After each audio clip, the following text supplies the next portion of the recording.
না বুঝে একটা ভুল করছি, সবার কাছে আমি ক্ষমা চাই, আমি বাঁচতে চাই। যে আজকে ছাড়ছে যে আমার মেয়ের পেটে বাচ্চা, এই সেই রাস্তাঘাটে চললে পরে বলে যে মেয়ের বাপ।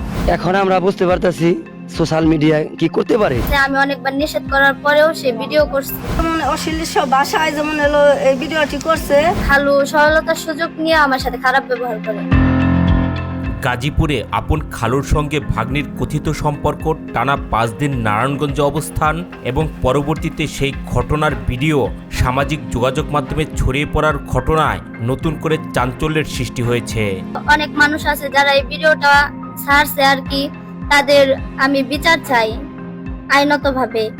দেশবাসীর উদ্দেশ্যে আমি যেহেতু বুঝতে পারি না বুঝে একটা ভুল করছি, সবার কাছে আমি ক্ষমা চাই, আমি বাঁচতে চাই। আমি সবার সামনে মুখ দেখাইতে পারি না, আমি না বুঝে একটা কাজ করছি, এটা তাদের উচিত ছিল যে পারিবারিক ভাবে এটা সমাধান করে দেয়, কিন্তু তারা তা না কইরা যারা আমার এই ভিডিওটা ছাড়ছে বা ভিডিওটা করছে আর তাদেরকে যে আনছে তাদের বিচার চাই আমি। কেন আমার এই ভিডিওটা ছাড়া হইলো? ভিডিও ছড়িয়ে পড়ার পর শুধু ঘটনাটি আলোচনায় আসেনি, বরং এর প্রভাব পড়েছে এই তরুণী ও তার পরিবারের উপর। যেমন আমার মেয়ের যেমন এই যে ভিডিওটি ছাড়ছে, এই ভিডিওটি কিভাবে মনে করেন বন্ধ করা যায়, এটা আপনার কাছে আবেদন রইলো। এই ভিডিওটি আপনারা যেভাবে হোক ডিলিট করে দিবেন। আমি আমার মেয়ের যে এতগুলো ভিডিও গুলো করছে, যেমন আজকেও ছাড়ছে, কালকেও ছাড়ছে, ছাড়তেই আছে, প্রতিদিন ছাড়তে আছে। যেমন ধরেন যে আজকে ছাড়ছে যে আমার মেয়ের পেটে বাচ্চা, এই সেই নানান কিছু দিয়ে আপনার ছাড়তাছে, কিন্তু আমার মেয়ে তো মনে করেন এত বড় কাজ করে নাই। ভুক্তভোগী পরিবারের দাবি, সামাজিক যোগাযোগ মাধ্যমে ভিডিও ছড়িয়ে পড়ার পর থেকে তারা চরম সামাজিক ও পারিবারিক চাপের মধ্যে রয়েছে। রাস্তাঘাটে চলতে পারি না, রাস্তাঘাটে চললে পরে বলে যে মেয়ের বাপ। মেয়ের বাপ কারণ হলো বুড়া নাই জোয়ান নাই, তারা ফোন দিতেছে। আমি তো আর বাজারে মনে করেন যে কাঁচা বাজার আর বিক্রি করতে যাই না, কারণ মেয়ে ওটা মেয়ের লাইফ। তারপরে ধরছিলাম আমি শিখে পারছিলাম যে তোরা না করিস না, আল্লাহ খোদার দোয় না, আল্লাহর কাছে কইছিলাম আমার দৌড়ান দেয়, আমার দৌড়ান দেয় কয় কি মহিলা খেতে হবে, এই মহিলার পাড়ার একটা মানুষের বুকলে যাবে দেব না, এই মহিলা খারাপ। এদিকে যে বা যারা এই ভিডিও সামাজিক যোগাযোগ মাধ্যমে ছড়িয়ে দিয়েছে তাদের বিরুদ্ধে ব্যবস্থা নেওয়ার দাবি জানিয়েছেন তরুণীটি। আমার এই ভিডিওতে কোনো পারমিশন দেওয়া হয় না, আমি ভিডিও করতেও রাজি ছিলাম না। আমার পা ধরছে, আমি অনেকবার নিষেধ করার পরেও সে ভিডিও করছে। ভিডিও করার পর ওটা আর কি বাজেভাবে অনেক জিনিস বানিয়ে ছাড়তেছে। তিনি বলেন, না বুঝে এবং পরিস্থিতির কারণে খালুর সঙ্গে সম্পর্কে জড়িয়ে পড়া তার জীবনের একটি বড় ভুল, কিন্তু সেই ঘটনার ভিডিও সামাজিক যোগাযোগ মাধ্যমে ছড়িয়ে পড়ার পর এখন তিনি মানুষের সামনে দাঁড়াতে অস্বস্তি বোধ করছেন। আচ্ছা, আপনাকে বাসায় থেকে কি বলে আপনার খালু নিয়ে গেছিল বা কিভাবে গিয়েছিল একটু যদি বলেন। বাসায় আব্বু আম্মুর সাথে রাগারাগি হওয়ার পর আমি নানু বাসায়, খালুর কাছে, মামার কাছে, সবার কাছে ফোন দেই। তারপর আমার খালু আমার ফোন ধরে আমার সাথে কথা বলে যে আমার কাছে চলে আসো, আমি তোমাকে মাদ্রাসায় ভর্তি করে দেব, এই জায়গায় ভালোভাবে রাখবো, আর বাসায় যাইতে হবে না। সেজন্য আর কি আমি তার উপর বিশ্বাস করে যাই। তারপর সে আমাকে আমার খালামনির বাসায় না নিয়ে যায়, আমাকে অন্য একটা বাসায় নিয়ে যাইতেছিল। তখন আমি বলি যে আমাকে কোথায় নিয়ে যাইতেছেন?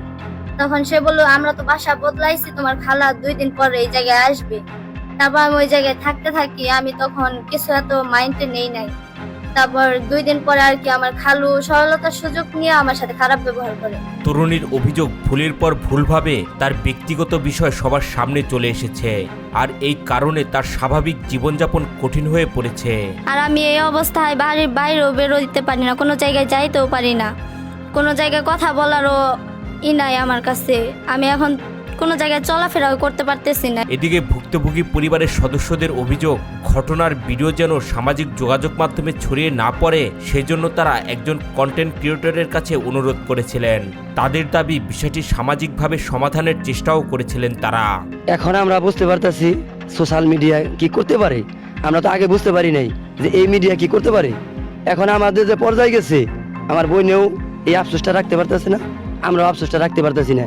এখন আমার যে ভাগ্নির যে উপায়, আমরা কিভাবে এটা সংশোধন করতে পারতেছি না, হয়ে গেছে গা। তো এই কিভাবে কি সমাধান করব, কোনো আমরা সঠিক সিদ্ধান্ত পাইতেছি না। সামাজিকভাবে আমরা খুবই ঝামেলায় আছি। যদি কিনা কোনো আইন প্রশাসন কোনোভাবে এই সোশ্যাল মিডিয়ার এই জিনিসটা আমরা বুঝতে পারি না প্রথম অবস্থায়, এটা যদি কোনোভাবে বন্ধ করা যাইতো, তাহলে আমরা একটু শান্তি পাইতাম। পরিবারের অভিযোগ, সামাজিক যোগাযোগ মাধ্যমে ভিডিও ভাইরাল হবার পর থেকেই তাদের উপর ব্যাপক চাপ তৈরি হয়েছে। আত্মীয় স্বজন থেকে শুরু করে পরিচিতজন অনেকের কাছেই এখন তাদের নানা প্রশ্নের সম্মুখীন হতে হচ্ছে। আমি মনে করেন টোটালি ভিডিওটা বন্ধ রাখতে বলছিলাম, একবার টোটালি এই ভিডিওটা। আমাকেও একটা সমাজ আছে, আমার এলাকা আছে, ওয়ার্ডের চেয়ারম্যান আছে, মেম্বার আছে, আইন প্রশাসন আছে, ঠিক আছে না?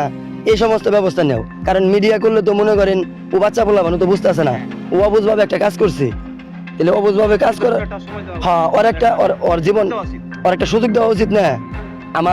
আমার যে বোন, মেয়ের যে গার্জেন ওরা মনে করেন ওই জিনিসটা মানে নেই, নামেই না। আমি নিষেধ করছি, যারা এই ভিডিও করছে তাদের আমি পায়েও ধরছি, ডাইরেক্ট পায়ে ধরছি। ভিডিওগুলো সামাজিক যোগাযোগ মাধ্যমে ছড়িয়ে পড়ার পর থেকেই পরিবারের স্বাভাবিক জীবনযাত্রা ব্যাহত হচ্ছে।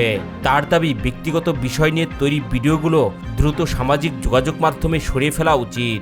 ভুল বিষয়ে হয়তো খালু একটা কিছু করছে, তখন এটা কিভাবে সংশোধন করা যায়, তখন আপনারা সবাই মিলে এটা আমার সংশোধন করে দেন, এটা আপনার কাছে আবেদন রইল। আপনারা পারিবারিক ভাবে তো চাইছিলেন যে এটা পারিবারিক ভাবে সমাধান হয়ে যায়, তা তো হইলো না। এখানে আপনারা এই পারিবারিক ভাবে তুপার জল খবর দিছে, কারণ তুপার জল রে আমার শাশুড়ি আবার কইছে যে আমার ভাই করে দিবনি, হারিয়ে গেছিল, এটা ভাই করে দিব, যেভাবে হোক, এখন আপনার যে পুলিশ দেওয়া হোক, আর্মি দেওয়া হোক, যাই দেওয়া হোক, আমার মেয়েটা আমার কাছে এনে দিবে। কইছে আমার মেয়েটা পাইছি, যেহেতু আপনার দিয়ে বিজ্ঞাপন দিছি যে মেয়ে হারান গেছে, আমার মেয়েটা পাইছি, তাকে বলতে হইব না? একটি ভুল সিদ্ধান্তের জন্য একজন মানুষ হয়তো সমালোচনার মুখে পড়তে পারেন, কিন্তু সেই ভুলের ভিডিও বারবার ছড়িয়ে দিয়ে তাকে সামাজিকভাবে হেয় করা কোনোভাবেই সমস্যার সমাধান নয়। সবারই মান সম্মান ইজ্জত সবারই আছে, আমি মানুষ ছোট হোক বড় হোক সবারই তো ইজ্জত আছে।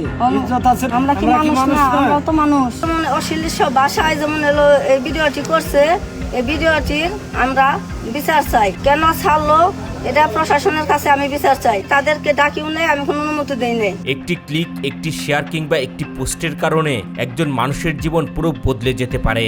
তাই কোনো ঘটনার সত্যতা যাচাই না করে কিংবা কারো ব্যক্তিগত বিষয় বিনোদনের উপকরণ বানিয়ে ছড়িয়ে দেওয়া থেকে সবাইকে বিরত থাকা উচিত। যে সাংবাদিকটা এই ঘটনাটা ঘটাইছে, সে শুধু ভাইরাল হওয়ার নেশায়, কিছু ভিউ দিয়ে কিছু পয়সা কামানোর নেশায় এই ভিডিওটা করছে।